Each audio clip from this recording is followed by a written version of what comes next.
నంద్యాలలో రజక ఐక్యవేదిక ఆధ్వర్యంలో సమావేశం నిర్వహించారు. ఈ సమావేశానికి ముఖ్య అతిథిగా హాజరయ్యారు రాష్ట్ర రజక కార్పొరేషన్ చైర్మన్ సావిత్రి.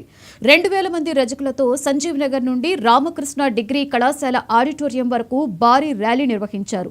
రజక మహిళలను ఆర్థికంగా అభివృద్ధి చేసేందుకు బీసీ కార్పొరేషన్ ద్వారా కుట్టు మిషన్లను ఏర్పాటు చేసి శిక్షణ ఇచ్చి వారిని ఆర్థికంగా బలోపేతం చేస్తామని తెలియజేశారు.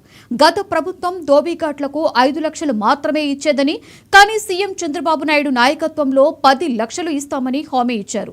నంద్యాలలో మోడ్రన్ దోబీఘాట్లను ఏర్పాట్లకు కృషి చేస్తామన్నారు.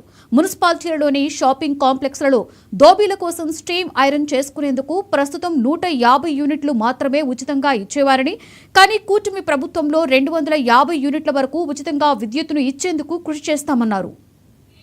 ఉమ్మడి కర్నూలు జిల్లాలో ఒక భాగమైన నంద్యాల జిల్లాలో మొదటిసారిగా ఐక్యవేదిక, ఇది చాలా సంతోషకరమైన విషయము.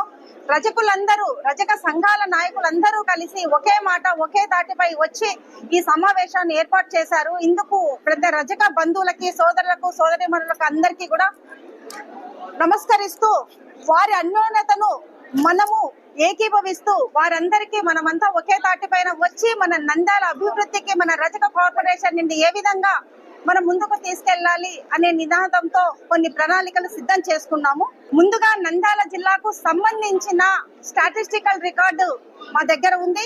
దాదాపుగా ఇక్కడ 50,000 పైగా రజక జనాభా నంద్యాల వివిధ 7 అసెంబ్లీలకు సంబంధించిన రజక నాయకుల ఓటర్ లిస్ట్ లో మనకు జనాభా సంఖ్య కనిపిస్తుంది. ఇందుకు ఆధారంగా చేసుకుని ఈ మధ్య కాలంలో మేము గవర్నమెంట్ కు ఒక నివేదిక ఇచ్చాము.